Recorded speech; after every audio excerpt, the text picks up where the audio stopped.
And welcome to Capital Talk, a program we hope will have an impact on the future of Kenya, now more than ever.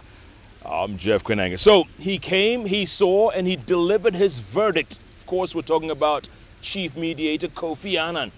Maybe a few short days from now, we'll be seeing ICC Chief Prosecutor Luis Moreno Campo. But what is it that Annan said to us, our leaders, that we should take with us? That's what we're breaking down this week. Is he the cure-all? Is he the savior, the messiah? Some people seem to think so. Others say, you know what? Why should we be running to this man with all our problems as though he's going to solve them? Does he really care? That's what we want to break down. And my guest today knows a thing or two about breaking down, because if you're not reading the last word on Sunday in the Sunday papers, you're not reading anything. This man breaks it down week after week without fear or favor. I love waking up to a Sunday because I know this man will keep me not only informed and entertained, but he'll keep me in the loop. He knows what the future of Kenya is all about. He's a political scientist with a firm known as the Consulting House, with interest in Kenya, the region, East and Central Africa, and also West Africa. He's a busy man. Getting him on the bench is not easy, but he's here. He's talking to us. None other, Mutahi Ngunyi. Thanks, Jeff. Mutahi. A good introduction. Thank you very much. Yeah. Welcome back to the bench. Yeah, thank you very much. You know, all this week I've been trying to get from the guests on the bench, because maybe it's just me, and you know, and I like to play devil's advocate a lot. But you know what? Bottom line, Mutahi, and I know you agree with me, Kofi Annan is not the cure-all. He's not the be-all and end-all of our problems. My thoughts regarding Kofi Annan are known by the country. I don't think that he could be a good man, but some people think that he's on a moral mission. And I think that they're wrong on that. Kofi Annan is an international man of mystery. He's an international politician. So if we think that Moi was tough, Kofi Annan is 10 times tougher than him in terms of the tricks he can pull from his bag and all that. But why is he here? He's not here because he loves Kenya. One, it is possible he's being pricked by his conscience because of some of the failures he might have had in the UN, and he's saying, at least let me show the world I can do something regarding the question of stability in Africa. But it's also, two, he could be an envoy of somebody, and maybe he's an envoy of Obama regarding a number of things that Obama wants to see done in Kenya. And in my view, I think he's completely overrated. Completely overrated. I totally agree. But at the end of the day, you should have seen the pictures. People bending over backwards to line up at the Serena to tell this man their problems. Like, you know, here's daddy. Let's go tell on so-and-so because they've been bad and we've been good. It was almost undignified. You know, we have lost dignity as a nation. Completely. We don't have it. Look at Raila going to chase Obama all over in corridors and different places in the US. And look at people queuing to see Kofi Annan. We have lost that dignity as a people. But I must also add that if you look at the history of international intervention across the entire continent of Africa, there isn't one single country where the internationals have intervened and it has recovered. Talk about Somalia, the internationals moved in, the country has collapsed. Look at the Congo, DRC, 17,000 peacekeeping troops, the country is in shambles. Yeah. Look at Cote d'Ivoire, look at Liberia, one of my favorite countries. They intervened from the 1980s. Today they are still intervening, there are no solutions. But if you look at countries where the people say no to the Kofi Annans, they say no to the internationals like Reinbergers and all that, those countries are basically stabilized. Like Rwanda, for instance. A country like Rwanda, for instance, they were actually not interested in Rwanda. They said it's a small, inconsequential country, so they didn't go there. But Rwanda has recovered. Yeah. Any other country that has said, asked its people to basically go away, has come up. Yeah. But for some of us who are embracing the internationals uncritically, it's because we are not exposed as Kenyans. You just need to travel around the continent and see what these people have done to republics, as I have mentioned. Yeah, but what is it about us, Mutahi? I cannot believe that we would stoop so low as to say, let them come and solve our problems. These are the ones. This is the Messiah here. He's come to solve our problems. Is he one guy after what we went through? I think we have a crisis of confidence, and not only confidence in our leaders, but a crisis of confidence also in ourselves. If you look at the history of countries that have made it also, it's been the people who have driven the reforms. It is not from above, from the leaders, or even from the internationals. Even in our own case here, the reason why we repealed Section 2A, allowing for multi-partyism, is because the people said enough is enough. We went on the streets with or without licenses, and we broke the law. And if you look at, was it Indonesia, where they went and they sat in an airport and made sure no flights will take off. Basically, the people said enough is enough, and reforms happen. So for us to expect reforms to come from Kofi Annan, we are basically deluded. Yeah. This man should go back to Kumasi, as I always say, and then we look for solutions that are intrinsically ours. And if we do so, if you have people going on the streets, for instance, saying we want reforms regarding land, it will happen. Yeah. But if you have internationals putting those pressures on us, basically the politicians in between will play ping pong with them. Absolutely. Mutahi, if I'd had a chance to speak to Kofi, and some people did, but obviously we didn't get a chance, I would have asked him that one question that you brought up, is that he was in charge of peacekeeping for the United Nations when the genocide broke out in Rwanda. A fax was sent by the colonel on the ground, Colonel Romeo Dallaire. The UN basically ignored it. And I know it's been on his conscience for many years that close to 1 million people were slaughtered under his and also Boutros's watch. That, I think, is what bothered him about Kenya. Absolutely. And if he's being bothered by that conscience, we should give it to him. It means then that his intentions are good. He doesn't want to see another Rwanda in a country which has been stable throughout. So his intentions might be good in that respect, although there is another intention here, in my view, that he is actually executing a brief given to him by some interest out there. And I think that's what is driving him. My only problem with Annan is his approach, the methodology. Intention, all right, maybe, but approach, terrible, because he's a little patronizing of the people of Kenya. When I watched him on TV yesterday, because I just landed and from some country somewhere, and I watched TV, I said, are we back to 2008? What is this man doing in the country? Really, it gave me that feeling of panic. Is the country falling apart? Why is he talking like this? And then I realized that maybe he is just doing showbiz as part of cleaning up his conscience, as you're saying, and also pleasing whoever sent him. But I don't think we're in such a big crisis. Those reforms they're talking about, I think they can either be done from below, and some of them are sure he will reject them, like the Constitution, in my Yeah. The two principals been very, very mum this week. Even after the photo opportunities with Kofi, they were very much. None of them are saying a word. What's going on? I tend to think that Raila Odinga is acting suboptimally intentionally. He wants to play underground because he does not want to appear very active in this particular mess. Kibaki, of course, will not say much. But Raila, in my view, will become ultimately the culprit of this situation. Because when opposites unite, and this is something I used to teach my students at the university, we call it the dialectics.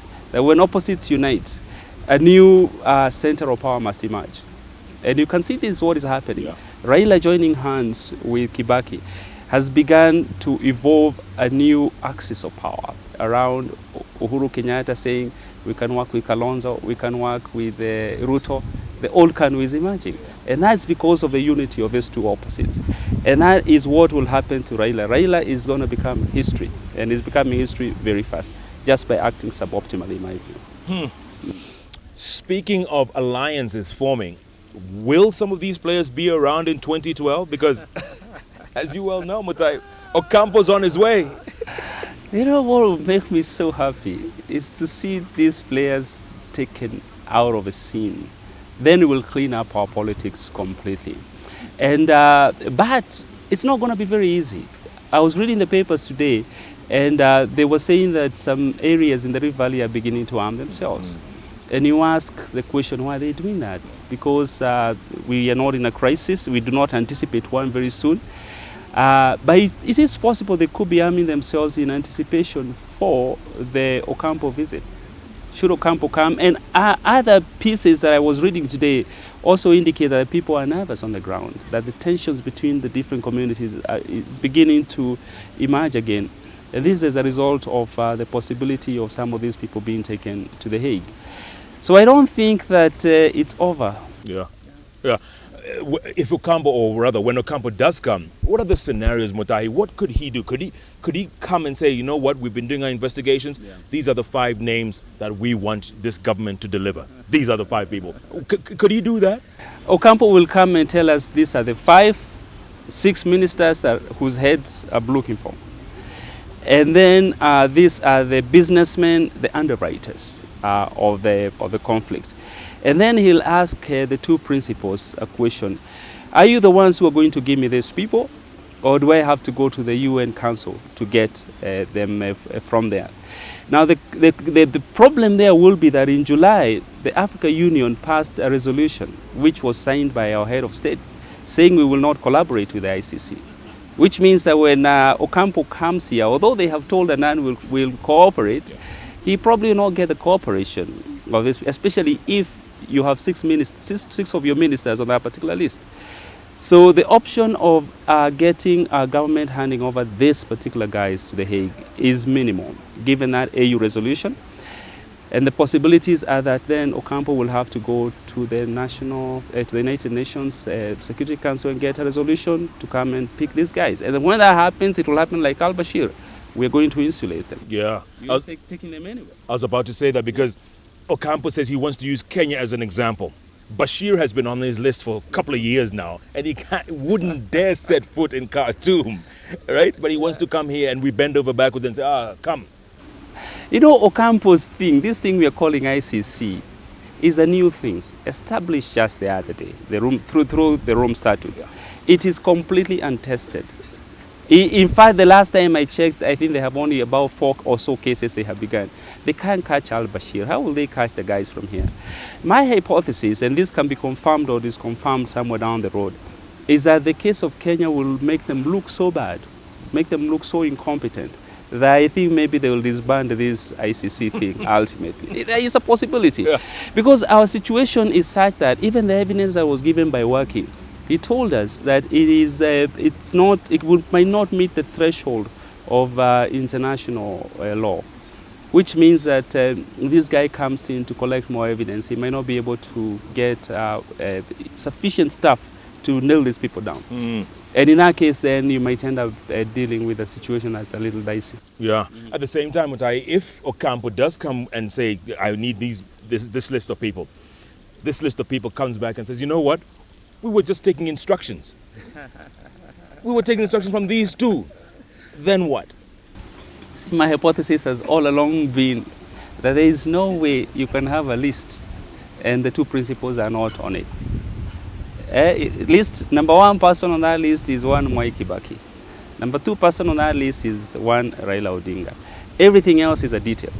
And if you give us the names of everybody else and not the names of these 2, the people below will say we were just taking instructions. And in this particular case, you'll have a situation where they will mobilize. And they are making sense in the argument. They actually were doing it for these 2 people. Waki told us that the Mungiki massacre in Naivasha was organized at State House.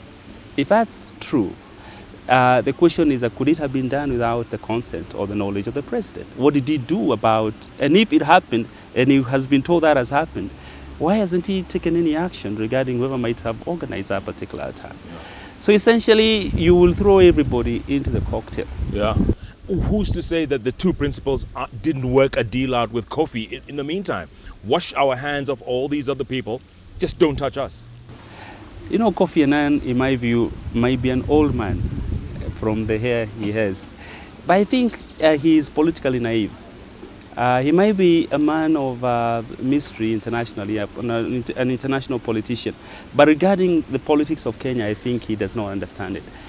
They might have struck a deal, but the possibilities of the fires being set under the feet of the 2 principals by the Rutos and whoever it is, very, very high. Yeah. So you want to talk more about that. And also, you wrote an article not too long ago where you said that in 2011, everything is going to come undone.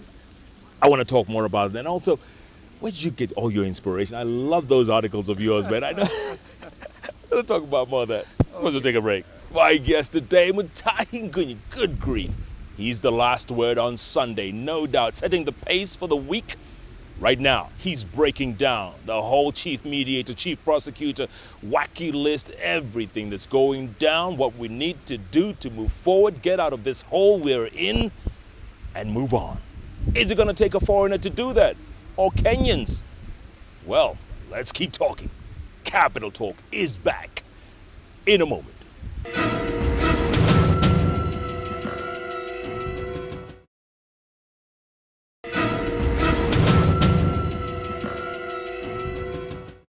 And welcome back to Capital Talk. What a guest on the bench today. The bench is hot today. Mutahi Ngunyi, last word on Sunday in the Sunday papers. Don't even think of not reading that because it sets the pace for the week. Right now we're talking about everything with Mutahi because he's a political scientist with a consulting house. That's right, he knows a thing or two about this business, this country, politics, everything. And he's not a big fan of Kofi Annan's, that's for sure. But you're not, right? You're not a fan. Nothing personal. Right. You see, my trade as a political scientist is to diagnose politicos. And Kofi Annan is one of them. You take them, you dissect them like a frog. Anytime I look at his methodologies, each time I look at his intentions, his approaches, I have a problem. Yeah. That's why I'm not a fan of him at all. He does not intrigue me. Now he says he's coming back in December. Yeah, but whatever. We'll still be here. Still be here. And he'll come back and he'll tell us that the reforms I told you to effect, why haven't you done it? Yeah. They will not have been done. No. And it's partly because some of those reforms, in my view, are undoable. This committee of experts, whatever they are writing, is a constitution we wanted in 2005. They give it to us now without taking into account the fighting we had. We'll basically be writing a useless constitution. It will be taken to a referendum, we'll reject it. In my view, what we need now is a covenant of tribes. Let the tribes come together and agree. And then we constitutionalize that particular covenant. Yeah. Because we are actually a nation of tribes. And a constitution is actually a covenant between the nationalities that constitute the state.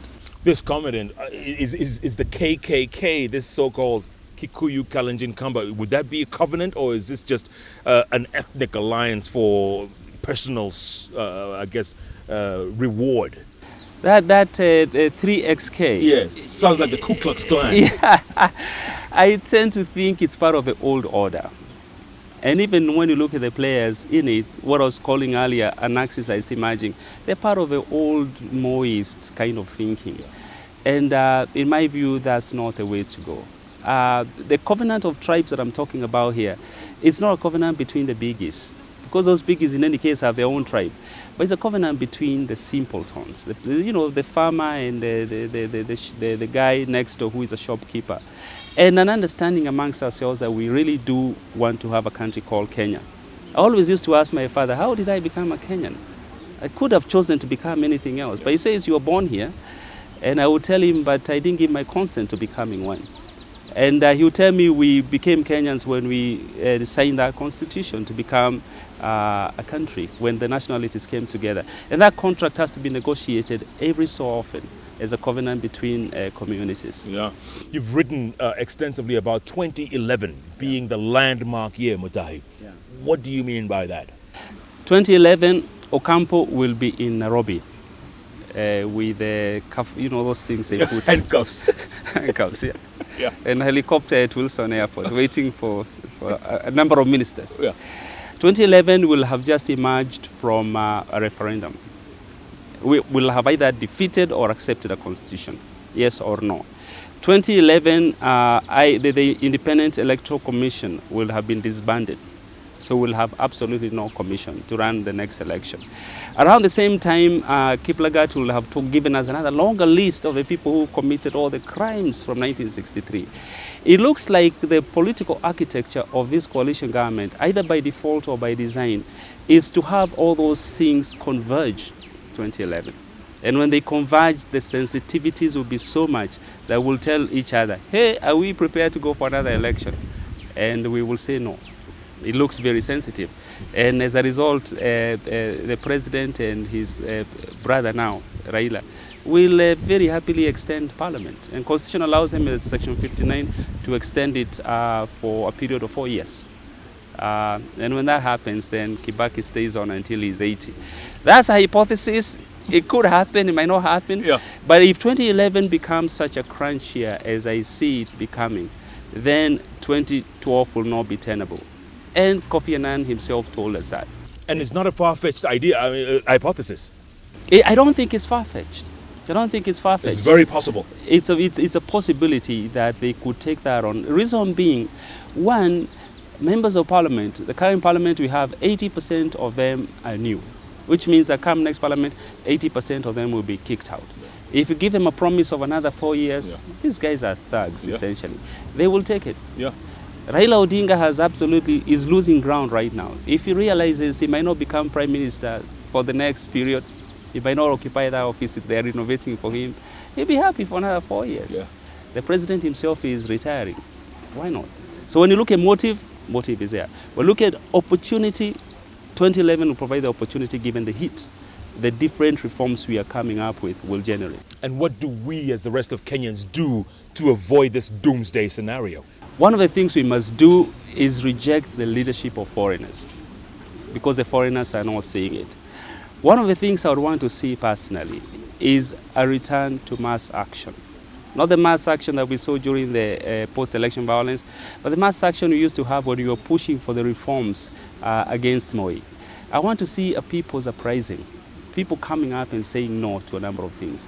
If that happens, then reforms will happen. And these people will realize you cannot play around with Kenyans.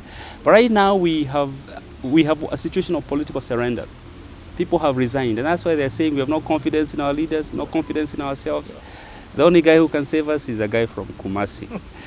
And the problem is that he also doesn't know whether we will move forward or backward. He's also doing a game of ping pong. Yeah.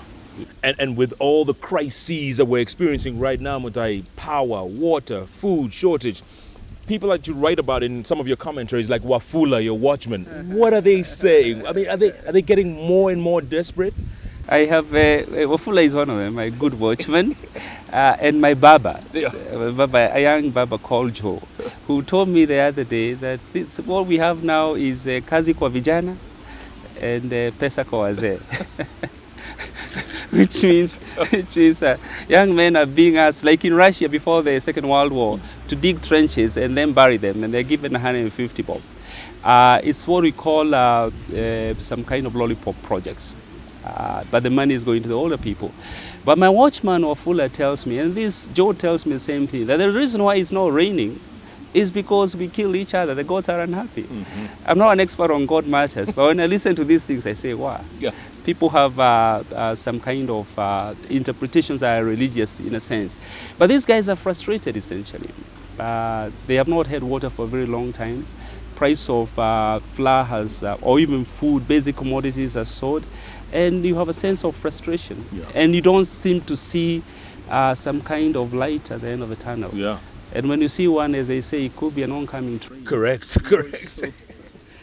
And at the end of the day, Mutahi, when people are hungry, they can't take to the streets because the sun will beat down on them. They'll go for maybe half an hour, whatever, and then just get disgruntled and go back home. What do we do? What do we do to keep the momentum? Because if we lose it this time around, if we allow this hypothesis to take place, then... You see, when people are hungry, they cannot take to the street. But when people are pushed to a corner and they are hungry, when they get to the street, you will not be able to get them back. And that's what happened in Madagascar. Yeah. And when they got there, they said, anybody will do. They got a DJ, made him president. And he's still there. And the guy is still there. Yeah. Of course, there are a few difficulties, but he will continue. So we don't want to have a situation where you push a hungry guy who is also hungry to the corner. He gets on the street, they'll give us a DJ for president. Yeah. And that's the reason why, and I have challenged you occasionally, that you and I, our generation has to do something. Yeah, it's up to us. It's up to us. I totally agree. Yeah. And the window is fast shutting. The window is fast shutting, and as it shuts, the generation behind us is coming in furiously, and they're most probably going to take this thing over from us. And when they do, and they do it through the strict methods, and if they do it against the wazers who want to prolong their stay in power, you might not have a very good situation. Yeah. So my thinking is that if you cannot get reforms from the political leadership, and you will definitely not get it from the internationals, the reforms must come from below. But how you organize the below is critical. And that's why civil society formations must begin to do a few things around this. The only thing with civil society today is that they don't have a cause. Yeah. In the days of Moi, there was a cause, and they really drove the reform agenda. But now they have careerized their jobs. You will see a guy who is a human rights activist today, tomorrow he works for the bank. And you cannot see how you synchronize these two things. Yeah. It doesn't add up. It doesn't add up. Okay, you've given us the doomsday scenario, the worst case scenario. What's the best case scenario in all of this? Because Mutahi, at the end of the day, we have to give our people some hope. What's the best case? You know, I occasionally, when I sit and I look at patterns, I get this, it's a hunch, which is not based at all in science, that maybe 2012 will be a brilliant election. And I do that as I do time series analysis, and I look at cycles. If you look at 2002, the election was horrible. You look at the election was very good, rather. It was a kind of election. The last election was bad. The next election can only be a good election. And especially if we are able to sort out a number of things in between. So the crunch time is now. Between now and 2011, if we can fix the difficulties that we have, and if we can have a movement beginning to emerge from below, a movement which is a people-to-people movement, led by a generation like ours, then the possibilities are that we will make the wazers irrelevant. Because there are two ways of creating a new order. One, you can either destroy the existing one, and that's the difficult part, or two, you can create an alternative order that will render the existing one irrelevant. And in this case, if you have a people-to-people movement from below, like we had during the Moi days, then it might just render the old order irrelevant and make 2012 a brilliant election. Yeah. That's a possibility, especially if 2012 will be about generational succession. And is that why some people are jumping with joy at Ocampo's arrival? Because he's going to eliminate a lot of the possibilities of 2012, and there might just be a fresh face out of the others. I am one of the people jumping with joy, but there's nothing to do with political ambition. I am jumping with joy because if there is a possibility for us to take the entire of this crop of leaders and throw them into some kind of a ditch somewhere and lock them there, and a new group of people comes up, things become completely different, in my view. Other possibility is an election. If we can have an election like tomorrow or next month, the difficulties we're having right now would all be over. Because all these difficulties are about a government that is not legitimate, and it's about a people who are dissatisfied with this illegitimacy, and an international community that is nervous. So a fresh election like the church has been calling for will remove all these difficulties once and for all. Yeah. And then we have a fresh start. So 2012 can either be a good election in that context, if we can bring 2012 a little closer. And it can also be a good moment if you have a snap election led by a fresh generation of people. What are you writing about this Sunday? I need to know, what should we look forward to? This Sunday, I want to disagree with Kenyans because I tend to think that our thinking as a people, other than lacking dignity, I think our thinking as a people has become pedestrian. We are thinking in a pedestrian way by celebrating internationals. So I want to disagree with everybody and say, especially, I was watching news yesterday and how people are happy about Kofi Annan. I want to say no, and I want to summon evidence to prove that actually Kofi Annan and the internationals have never succeeded anywhere else. And if the evidence is compelling enough, maybe I'll provoke a bit of thought. But that's the direction I want to go. Yeah, think outside the box. Think without the box. No box at all. No box. Keep provoking, my brother. Keep provoking. I love it.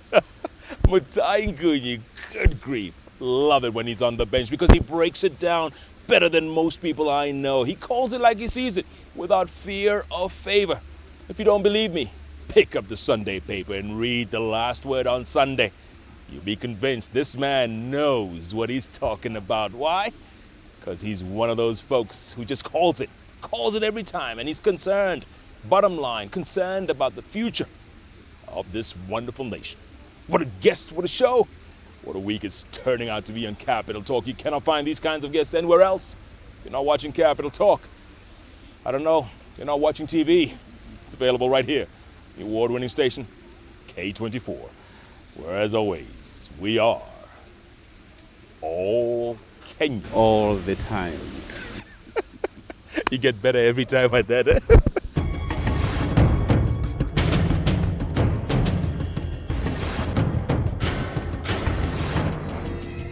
Capital Talk is recorded at the Fairview Hotel, the country hotel in town.